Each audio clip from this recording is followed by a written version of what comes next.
Where did you kill her then, Thomas? In the flat.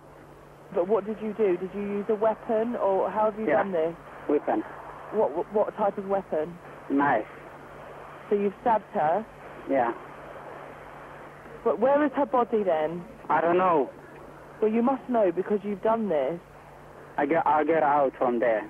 I left her there. But where? You left her in the flat? Yeah. She was home on her own, was she? I don't know. Is that quite enough the information? I want to go. But what do you plan to do? Jump in the river, or? Yeah, just I want to finish myself.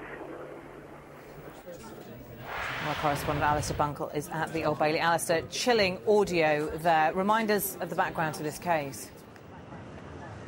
Well, this was a highly unusual trial because Thomas Negussi wasn't able to be present in court. It was felt that because he tried to hang himself and because he had been starved of oxygen, he had to be revived, that he is now brain damaged to the extent where he couldn't submit a plea, nor would he be able to understand the court procedure. And so the jury were taken through the irrefutable facts of what happened on June the 2nd last year. And they were told that Thomas Negussi had had a 2-year relationship with Arsima Darwin, but she broke it off because he was controlling and possessive.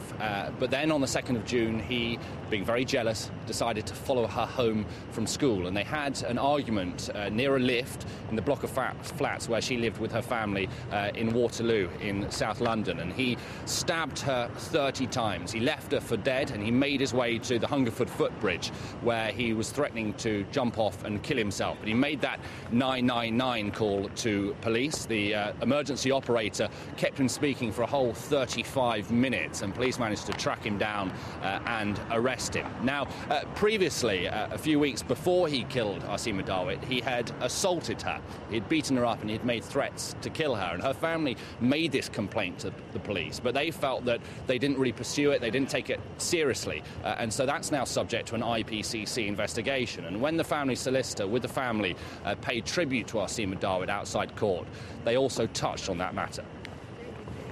My body is alive, but my spirit is dead. And I feel with her death, I died too. It would be better if the murderer had taken all our lives instead of only Arsema's. As we have not been able to live, we have only been able to exist since that terrible day.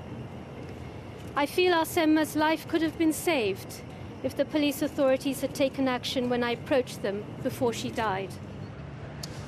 And so the jury here at the Old Bailey decided that Thomas Negussi was responsible for the death of Arsima Darwin. The judge really only had one option at his disposal. Thomas Negussi will now be detained under the Mental Health Act. He will be assessed regularly every 3 to 6 months, but he's not expected to make any full recovery.